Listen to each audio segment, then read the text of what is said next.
भारत में corona virus के मामले तेजी से बढ़ रहे हैं। पिछले 10 दिन में देश में कोरोना के 4 लाख मामले सामने आए हैं। इन्हें मिलाकर देश में अब तक कोरोना के 13 लाख से ज्यादा मामले सामने आ चुके हैं। हालांकि इनमें से करीब 8.5 लाख लोग कोरोना को मात दे चुके हैं और पिछले 24 घंटे में देश भर में कोरोना के 4,20,000 से ज्यादा सैंपल टेस्ट हुए हैं और करीब 49,000 नए मामले सामने आए हैं।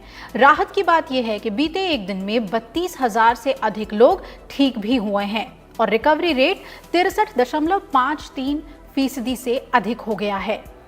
देश में बीते 24 घंटों में कोरोना के 48,916 नए मामले सामने आए हैं। इसके साथ ही अब देश में कुल मरीजों की संख्या 13,36,861 हो गई है। पिछले 24 घंटों में 757 लोगों की मौतें भी हुई हैं। अब तक कुल मौतों का आंकड़ा 31,358 पर पहुंच गया है। लेकिन राहत की बात यह है कि अब तक कुल 8,49,431 लोग इस बीमारी से ठीक हो गए हैं और रिकवरी रेट 63.53% पर पहुंच गया है। पिछले 24 घंटे में 32,000 से अधिक लोग स्वस्थ हो गए हैं। अब देश में 4,56,000 सक्रिय मामले हैं। भारतीय चिकित्सा अनुसंधान परिषद यानी ICMR के मुताबिक 24 जुलाई तक टेस्ट किए गए कोरोना वायरस सैंपल्स की कुल संख्या 1,58,49,000 है, जिसमें 4,20,898 सैंपलों का टेस्ट बीते 24 घंटों में किया गया। देश में कोरोना की जांच के लिए अब 1,301 लैब काम कर रहे हैं, जिसमें 902 सरकारी प्रयोगशालाएं हैं। प्रधानमंत्री नरेंद्र मोदी 27 जुलाई को वीडियो कॉन्फ्रेंसिंग के जरिए नोएडा, कोलकाता और मुंबई में भारतीय चिकित्सा अनुसंधान परिषद के 3 नए लैब्स का उद्घाटन करेंगे। आंध्र प्रदेश, बिहार, तेलंगाना समेत 9 राज्यों में हाल के दिनों में कोरोना के मामलों में तेजी से बढ़ोतरी हुई है। केंद्र सरकार ने इन राज्यों से कहा है कि वो नियंत्रण क्षेत्रों में विशेष ध्यान देते हुए जांच के काम में तेजी लाएं और स्वास्थ्य संबंधी बुनियादी ढांचे को मजबूत बनाएं। पश्चिम बंगाल, असम, कर्नाटक, झारखंड और उत्तर प्रदेश में भी कोरोना के रोगियों की संख्या तेजी से बढ़ रही है। देश में कोरोना के बढ़ते मामलों के बीच कैबिनेट सचिव राजीव गौबा ने शुक्रवार को 9 राज्यों के मुख्य सचिवों और स्वास्थ्य सचिवों के साथ बैठक कर कोविड-19 की रणनीति की समीक्षा की। इस दौरान इन राज्यों में कोरोना की मौजूदा स्थिति का जायजा लिया गया और स्वास्थ्य संबंधी बुनियादी ढांचे पर खास ध्यान देने को कहा गया।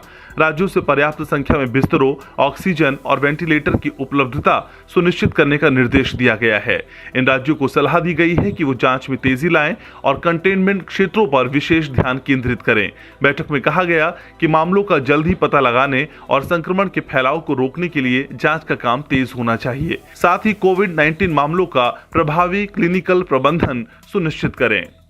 इन 9 राज्यों के आंकड़ों की बात करें तो पिछले 7 दिनों में आंध्र प्रदेश में 40,000 से ज्यादा केस आए और कोरोना के मामलों में 99% का इजाफा हुआ।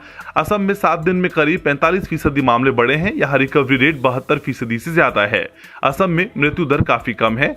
बिहार में पिछले एक हफ्ते में 43% केस बढ़े हैं और 10,000 से ज्यादा मामले सामने आए हैं। झारखंड में 52% से ज्यादा मामले सामने आए हैं। कर्नाटक में 7 दिन में 30,000 से ज्यादा केस सामने आए हैं और कोरोना के मामले में 55% से ज्यादा की बढ़ोतरी हुई है। ओडिशा में एक हफ्ते में 40.86% नए केस सामने आए हैं। यहाँ 6,500 नए केस दर्ज हुए हैं। तेलंगाना में करीब 10,000 केस सामने आए हैं। यहाँ रिकवरी रेट 77% है। उत्तर प्रदेश और पश्चिम बंगाल में 15,000 से ज्यादा नए कोरोना के मामले सामने आए हैं।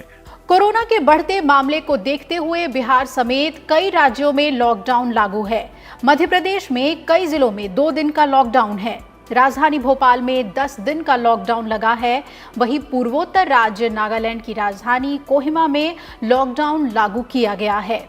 वहीं मेघालय सरकार ने 26 जुलाई की मध्यरात्रि से 29 जुलाई की मध्यरात्रि तक शिलांग में लॉकडाउन लगाने का फैसला किया है। मध्य प्रदेश की राजधानी भोपाल में आज से 10 दिन का लॉकडाउन शुरू हुआ। इसका कड़ाई से पालन कराने के लिए बड़ी संख्या में पुलिस बल तैनात किया गया है। राज्य में जबलपुर, ग्वालियर, दमोह और पन्ना सहित कई जिलों में 2 दिन का लॉकडाउन है। प्रदेश के मुख्यमंत्री शिवराज सिंह चौहान भी कोविड-19 से संक्रमित हो गए हैं। मुख्यमंत्री शिवराज सिंह चौहान ने उनके संपर्क में आने वाले सभी लोगों से अपील की है कि वो संक्रमण की जांच करवाएं और अपने आप को क्वारंटीन कर लें। उधर हिमाचल प्रदेश सरकार ने कोविड के अत्यधिक संक्रमित 4 इलाकों में इस महीने की 28 तारीख तक लॉकडाउन लागू करने का निर्णय लिया है। सिरमौर जिले का ददाऊ और नाहन का गोविंदगढ़ मोहल्ला के अलावा सोलन जिले के बद्दी, बरोटीवाला और नालागढ़ क्षेत्र को पूरी तरह से सील कर दिया गया है और कोरोना वायरस के संक्रमण के मामलों और संक्रमित लोगों के संपर्क में आए लोगों का पता लगाने के काम में तेजी लाई जाएगी। महाराष्ट्र के नागपुर शहर में कोविड-19 के मामलों की बढ़ती संख्या को देखते हुए आज से 2 दिन के जनता कर्फ्यू की शुरुआत हुई। आवश्यक वस्तुओं की दुकानों को इससे छूट दी गई है।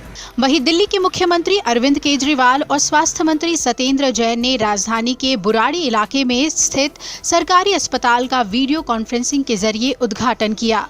इस अस्पताल में कोविड मरीजों के लिए 450 बिस्तरों की व्यवस्था है।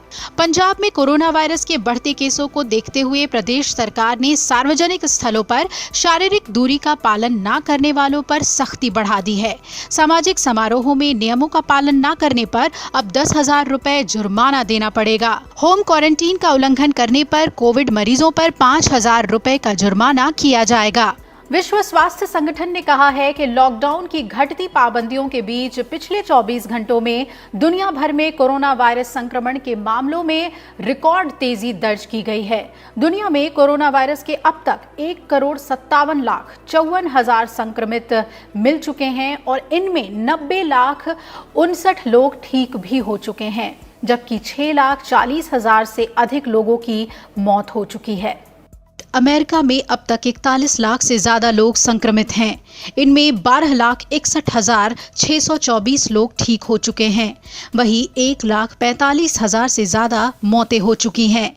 ब्राजील में पिछले 24 घंटों में 59,961 नए मामले मिले हैं। कुल संक्रमितों की संख्या 22,87,475 हो गई है। अब तक 84,000 से अधिक लोगों की जान गई है। महामारी से करीब 17 लाख लोग ठीक भी हुए हैं। इसके बाद भारत तीसरे नंबर पर है, जहां 13 लाख से अधिक मामले सामने आ चुके हैं। रूस में 8 लाख से अधिक कोरोना के मामले सामने आए हैं और 13,000 लोगों की यहां मौत हो चुकी है। रूस में रिकवरी रेट 74% से अधिक है। कोरोना वायरस के पहले स्वदेशी टीका कोवैक्सीन का दिल्ली के एम्स में शुक्रवार से मानव परीक्षण शुरू हो गया है। ये वैक्सीन आईसीएमआर के सहयोग से भारत बायोटेक इंटरनेशनल लिमिटेड की ओर से तैयार की गई है। पहले चरण के इस परीक्षण के तहत शुक्रवार को 30 साल के एक युवक को 0.5 मिलीलीटर का इंट्रामस्कुलर इंजेक्शन लगाया गया है। देश में कोविड-19 के बढ़ते कहर के बीच स्वदेशी वैक्सीन के परीक्षण ने भी रफ्तार पकड़ ली है। देश की 2 कंपनियां भारत बायोटेक और जाइडस कैडिला वैक्सीन बनाने के काम में जुटी हैं। एम्स दिल्ली में आईसीएमआर के सहयोग से भारत बायोटेक की ओर से तैयार स्वदेशी टीका कोवैक्सीन के मानव परीक्षण के तहत पहले शख्स को टीका लगाया गया। 30 साल के इस शख्स को टीका लगने के बाद अस्पताल से छुट्टी दे दी गई, क्योंकि उसमें तत्कालीन रिएक्शन नहीं देखा गया था। एम्स के डॉक्टर अब इस युवक के साथ फोन पर संपर्क में रहेंगे और उसे कोई भी परेशानी आने पर डॉक्टर के साथ रोजाना संपर्क करने की सलाह दी गई है। उस व्यक्ति के ऊपर 7 डेज के लिए 7 दिनों के लिए एक डायरी के माध्यम से पूरी नज़र रखी जा रही है। उसको हम फ़ोन करते हैं, उसको जो भी सिम्टम्स अगर हैं तो उसको रिकॉर्ड करते हैं और अगर उस दौरान कोई भी ऐसी चीज़ आती है कि उसको चिकित्सा व्यवस्था की जरूरत पड़ती है, तुरंत ही हम उसके लिए उस चीज़ को उपलब्ध कराएंगे। उसके उपरांत उसको हम 14 दिन पे और 28 दिन पे फॉलोअप करेंगे। बीच में कोई भी दिक्कत आएगी तो हम उसको जितनी चिकित्सा है वो उपलब्ध कराएंगे। 14 दिन के उपरांत उसको पुनः वैक्सीन दी जाएगी और उनके नतीजों का अध्ययन किया जाएगा। एम्स ने कोवैक्सीन के मानव परीक्षण के लिए अलग से क्लिनिकल एरिया तैयार किया है, जो इमरजेंसी के पास ही बनाया गया है। ये इंतजाम इसलिए किया गया है ताकि वैक्सीन का किसी भी तरह का रिएक्शन होने पर वॉलंटियर्स को तुरंत समुचित इलाज मुहैया कराया जा सके। उल्लेखनीय है कि पहले चरण में देश भर के 12 संस्थानों में 375 लोगों पर इस टीके का परीक्षण होना है। इसके तहत एम्स में 100 लोगों को टीका लगाकर उसका परीक्षण किया जाना है, जबकि दूसरे चरण में इन 12 संस्थानों में 750 लोगों पर इसका परीक्षण होगा। पहले चरण का मानव परीक्षण 18 से 55 साल के ऐसे स्वस्थ लोगों पर होगा जिन्हें कोई बीमारी नहीं है, जबकि दूसरे चरण में 12 से 65 साल की उम्र के लोगों का परीक्षण होगा।